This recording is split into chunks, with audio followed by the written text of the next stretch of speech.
Lecture number 1 clear करेंगे। तो ये सारी डेफिनेशन हमने क्लियर की थी कि what is energy signal when it satisfies the interval in which E is less than 0 and greater than 0 and less than infinite, and the power of the signal is referred when the average power satisfies the condition when T is greater than 0 but less than infinity. So the zero power has an energy has a zero average power, but the power signal is infinite energy. और जो प्रोडिक signal random signals होते हैं वो usually power signals होते हैं, और जो deterministic या एपीरियोडिक सिग्नल होते हैं उनको हम कंसीडर करते हैं एज एनर्जी सिग्नल। फिर total energy of a continuous time signal, अच्छा ये कंटिन्यूस टाइम की बात चल रही है, ठीक है, जो कि कोई भी सिग्नल है x of t is defined as e of x limits t tends to infinity when interval जो है वो minus T to plus t है। एक्स स्क्वायर ऑफ टी जो हमारे पास फंक्शन है, जब हम उसका स्क्वायर निकालेंगे और इंटीग्रल लेंगे तो हमारे पास एनर्जी आएगी। अब ये minus T to infinity means यहाँ पे हमने कहा था कि T is greater than zero but always less than infinity. So यहाँ पे हम माइनस इन्फिनिटी टू इन्फिनिटी को कोई एक लिमिट दे रहे हैं। माइनस इन्फिनिटी जो हम कह रहे हैं माइनस टी से हमारा सिग्नल स्टार्ट हो रहा है, then going towards zero and zero से पॉजिटिव टी की तरफ, ठीक है। एंड सिमिलरली एवरेज पावर जो है वो हम किस तरीके से कैलकुलेट करें, P of x is equals to limit t tends to infinity then 1 upon t tends to infinity but it's not equals to infinity. तो यहाँ पे जो एवरेज पावर ले रहे हैं तो जो हमारे पास इंटरवल है वो माइनस टी टू टी नहीं है, यहाँ पे minus T upon to to plus T upon to और वही जो भी फंक्शन होगा उसका, ठीक है। अब जो हमारी फर्स्ट एग्जाम्पल है, what is the total energy of the rectangular pulse. So what is the total energy of the rectangular pulse shown below? तो हमारे पास जो पल्स है वो है अब यहाँ पे एक्स एक्सिस है, वाई एक्सिस है। तो वाई एक्सिस हमारे पास क्या होता है, हमेशा फंक्शन होता है। जो एक्स एक्सिस होता है वो हमारे पास लिमिट होती है। तो लिमिट हमारे पास यहाँ पे माइनस इन्फिनिटी में माइनस टी अपॉन टू है, प्लस इन्फिनिटी में टू अपॉन टी है। तो एनर्जी का जो फॉर्मूला है उसमें एक्स स्क्वायर ऑफ टी हमारे पास क्या है ए, तो ए को हम स्क्वायर कर देंगे और लिमिट हमारे पास मौजूद है। अब ए कांस्टेंट है वो किस तरफ चला जाएगा, लेफ्ट हैंड साइड के 1 डॉट टी जो है उसका इंटीग्रल निकालेंगे तो टी आ जाएगा और लिमिट पुट करेंगे। So A square multiply by T upon two plus T upon two हो जाएगा, क्योंकि माइनस इंटू माइनस प्लस होता है, और टू टी अपॉन टू से कैंसिल हो जाएगा, मेरे पास टी बचेगा, स्क्वायर से मल्टीप्लाई होगा। अब जो फंक्शन हमने फर्स्ट लिया वो क्या था, एक स्केलर फंक्शन था ए एम्पलीट्यूड। अब दूसरा हम लेंगे एक्सपोनेंशियल सिग्नल, इसकी हमें एनर्जी फाइंड आउट करनी है। अब यहाँ पे जो एक्सपोनेंशियल सिग्नल है ई raise to minus A modulus का साइन है। मॉड्यूलस के साइन से क्या मुराद है कि टी जो है वो पॉजिटिव होगा या नेगेटिव होगा, दोनों की सूरत में पॉजिटिव होगा। तो अब ये पॉजिटिव टी को माइनस ए से मल्टीप्लाई करेंगे तो माइनस ए टी होगा, जब माइनस को माइनस से मल्टीप्लाई करेंगे तो प्लस हो जाएगा ई रेज टू ए टी। तो हमारे पास दोनों ही एक्सपोनेंशियल होंगे।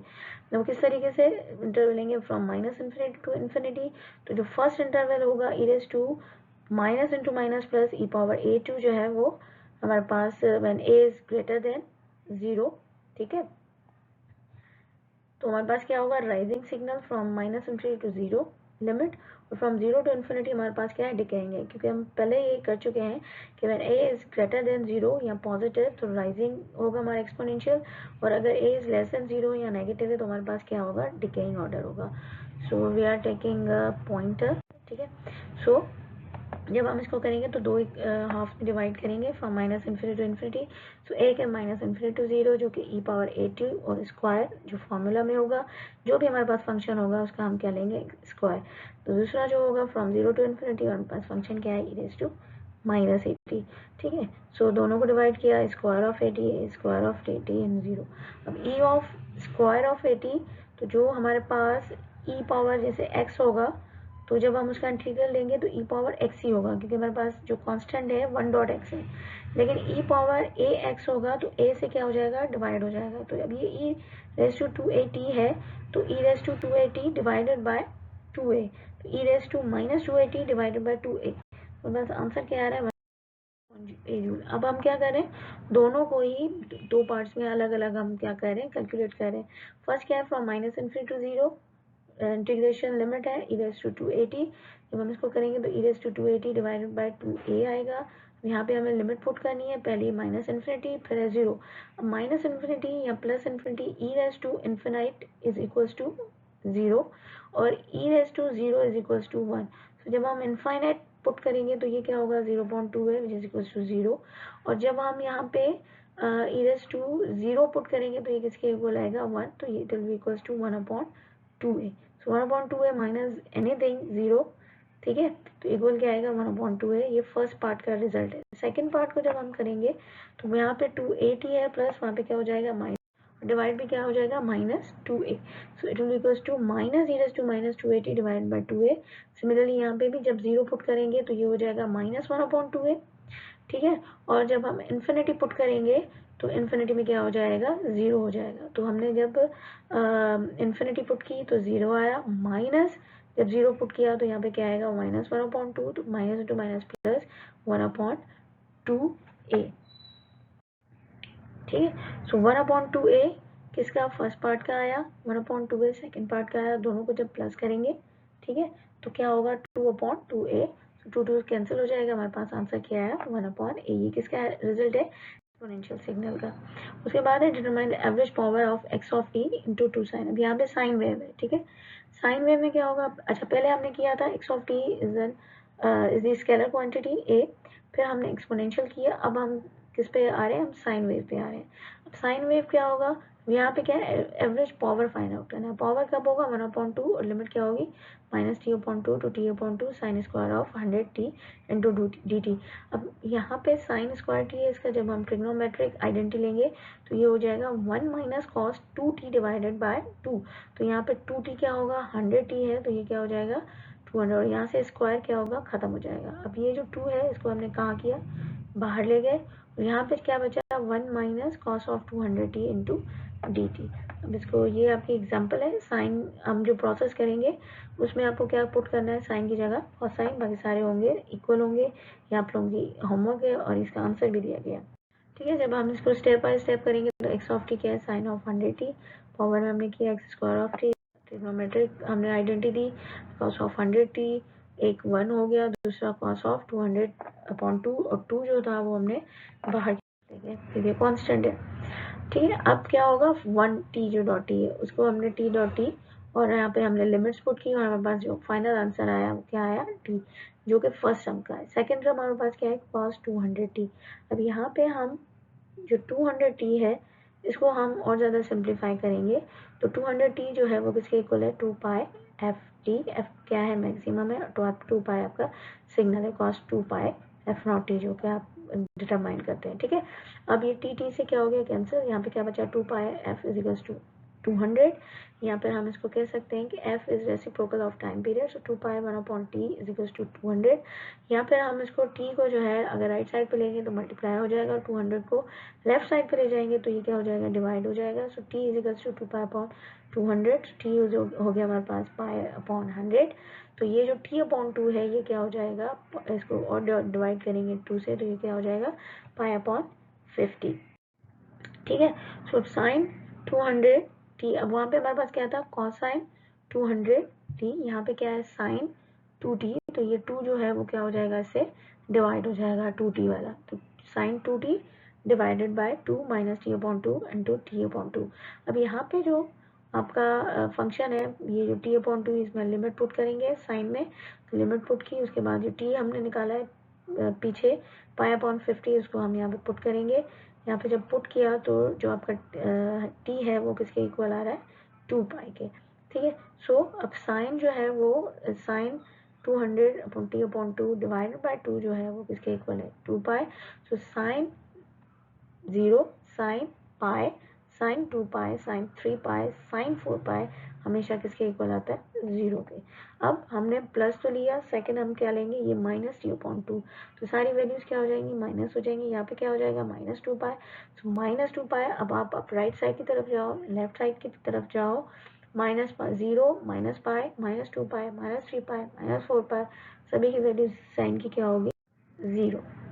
सो 0/2 -0/2 या 0 - 0 इज इक्वल्स टू 0। तो यहाँ पे हमारे पास 0 आया, लेकिन जो हमने शुरू में कैलकुलेट किया था वो हमारे पास क्या था 1/2t, और जो ये तो सेकंड टर्म का आया 0, लेकिन फर्स्ट टर्म हमारे पास क्या आया t, ठीक है। फर्स्ट टर्म किसका, साइन 200 का t आया, और जो हमारे पास उसको जब मल्टीप्लाई करेंगे 1/2t से, तो t आपस में कैंसिल हो जाएगा, हमारे पास आंसर सिर्फ क्या बचेगा 1/2, ठीक है। सो द इम्पल्स फंक्शन को हम डायरेक्ट डेटा फंक्शन भी कहते हैं, जिसकी जो है वो मैथमेटिकल रिप्रेजेंटेशन, ये भी हम पीछे कर चुके हैं, ग्राफिकल रिप्रेजेंटेशन। अब इसको आप फ्लिप करो, किस साइड में भी ले जाओ, इक्वल्स टू 1। इंटीग्रल जो होता है इसका इम्पल्स ऑफ टी का हमेशा किसके इक्वल होता है, 1 का, 1 के इक्वल होता है। और अगर हम इसको फ्लिप करें तो भी दोनों सूरतों में आपका आंसर सेम होगा। फिर जब हम स्केलर से मल्टीप्लाई करते हैं तो इसका जो जवाब होगा वो क्या हो जाएगा, स्केलर से डिवाइड हो जाएगा, multiply by impulse of T. अब ए अगर 2 है तो आपका 1 इम्पल्स है तो डिवाइड कर देंगे 1/2 हो जाएगा, ठीक है। बट इसके लिए कंडीशन क्या है, ए मस्ट बी ग्रेटर देन 0। फिर जब हम इसको शिफ्ट करेंगे, मल्टीप्लाई करेंगे, तो हमेशा हमारे पास क्या आएगा, एक्स ऑफ टी नॉट। अब ये क्या है, ये हमेशा हमेशा याद रखनी है कि यहाँ पे हमारे पास जो लेफ्ट हैंड साइड है वहाँ पे आपके पास क्या है, एक्स टी। लेकिन जब यहाँ पे उसको मल्टीप्लाई करेंगे किसके साथ, इम्पल्स फंक्शन के साथ, तो ये एक्स ऑफ टी जो आंसर है वो क्या हो जाएगा, एक्स ऑफ टी नॉट। तो अगर यहाँ पे x of T multiply by impulse of T minus 4 है, तो ये हमारे पास एक्स ऑफ टी नहीं रहेगा, ये हमारे पास क्या हो जाएगा, एक्स ऑफ 4 हो जाएगा। टी जो है वो किसके इक्वल हो जाएगा, टी नॉट के, ठीक है। फिर एग्जाम्पल है, ये बोलिए the integral of cos of t into pi of T minus this 2। अब यहाँ पे क्या है, कॉस ऑफ टी है, ठीक है। जब हम इसको सॉल्व करेंगे तो ये क्या हो जाएगा, एक्स ऑफ टी नहीं होगा, ये एक्स ऑफ पाई होगा, ठीक है। तो सिमिलरली यहाँ पे हम क्या करेंगे, टी माइनस टैक, ये क्या हो जाएगा, कॉस ऑफ पाई। ये एक्स ऑफ टी हमारे पास क्या है, x of T multiply by impulse of T minus pi, या टी माइनस टी नॉट, जो कि हम पिछले कर चुके हैं, तो equals to x of t naught. तो अब ये एक्स ऑफ टी क्या है, कॉस ऑफ टी है, तो ये क्या हो जाएगा, cos of pi. So e cos of pi, अब यहाँ पे ई कॉस ऑफ पाई किसके इक्वल है, that is equals to -1। So e power -1 is equals to 0.368। फिर नेक्स्ट है हमारे पास impulse of t into exponential. अब यही आपका इम्पल्स जो है वो किससे मल्टीप्लाई हो रहा है, फंक्शन से, e raise to minus into cos of pi t minus 1। अब यहाँ पे क्या है, टी माइनस 2, तो ये एक्स ऑफ टी किसके इक्वल हो जाएगा, इस 2 के, x of t not, T not क्या है 2, तो ये टी जो है वो किसके इक्वल हो जाएगा 2 के। जब हम इसको फर्दर सिंप्लीफाई करेंगे तो it is equals to e raise to -2 cos pi of 2 minus 1 हो जाएगा, ठीक है। ये देखें, e raise to -2 cos of pi, t यहाँ पर 2 पुट करेंगे -1, तो ये 2 - 1 is 1। So e raise to -2 multiply by cos of pi, cos of pi किसके इक्वल है 1 के, सॉरी -1 के, ठीक है। और ये ई स्क्वायर जो है वो मल्टीप्लाई में डिवाइड में चला जाएगा तो ई प्लस हो जाएगा। उसी तरीके से फिर ये हमारे पास फंक्शन है t square is to minus sine t cos of 2t into impulse of 2t minus 2। अब यहाँ पे क्या है आपका, ये होना चाहिए t माइनस टी नॉट, लेकिन यहाँ पे हमारे पास क्या है 2t, तो हम इसको क्या कर देंगे, इस पूरी टर्म को डिवाइड करेंगे 2 से। तो जब डिवाइड करेंगे 2 से, तो ये जो डिवाइड किया हमने 1/2, ये 2 की तरफ चला जाएगा, लेफ्ट साइड की तरफ चला जाएगा, तो यहाँ पे हमारे पास क्या बचेगा, t माइनस पाई। अब इम्पल्स को छोड़ के अब ये क्या हो जाएगा, जो फंक्शन है t square raise to minus sine t cos of 2t जो है वो, उसमें t क्या हो जाएगा, पाई हो जाएगा, तो ये हो जाएगा pi square raise to minus sine pi cos of 2 pi divided by multiply by 1/2। So pi square को हम मल्टीप्लाई करेंगे इससे e raise to minus sine pi, इसको सॉल्व करेंगे, then cos of 2 pi equals to 1/पाई square. फिर next है t square plus 4। अब यहाँ पे एक्स ऑफ टी क्या है, टी स्क्वायर प्लस 4, यहाँ पे क्या है 4 माइनस 2t। अब यहाँ पे आपका क्या होना चाहिए, t माइनस टी नॉट, तो ये किसके इक्वल हो जाएगा, इसको भी हम क्या करेंगे, हम मल्टीप्लाई करेंगे इससे, डिवाइड करेंगे 2 से, तो ये क्या हो जाएगा 4 डिवाइड बाई 2 इज 2, और यहाँ पे क्या बचेगा, सिर्फ हमारे पास खाली t बचेगा। खाली t बचेगा, तो यहाँ पे जो t होगा आपका, ये मल्टीप्लाई बाई t हो गया। अब ये इसको और ज़्यादा खोलेंगे तो यहाँ पे जो t होगा वो किसके इक्वल होगा, आपके इक्वल होगा इस 2 के। सो यहाँ पे टी स्क्वायर है तो 2 square plus 4/2 which is equals to 2 2 ज़ा 4, 4 प्लस 4 इज 8, 8/2 इज इक्वल 4। तो स्टेप फंक्शन है, स्टेप फंक्शन की ग्राफिकल रिप्रेजेंटेशन प्लस उसकी मैथमेटिकल रिप्रेजेंटेशन। फिर अगर हम इसको यूनिट स्टेप से यूनिट इम्पल्स से कंपेयर करें तो हमेशा आपका हमने क्या किया, integral of impulse function must be equals to the step function. फिर इसकी आपको कंप्यूट करना है रेक्टेंगुलर, ये भी सेम प्रोसेस है, इसको आपको फॉर्मूला में डालना है, इसका सॉल्यूशन निकालना है। देन रैम्प फंक्शन की मैथमेटिकल जो है वो डेरिवेशन भी हमने की थी, और इसकी graphical representation the unit ramp function is the integral of the unit step function, the unit impulse function, and impulse step and ramp functions are called as unit functions। ये हम सब क्लास में कर चुके हैं। Thank you.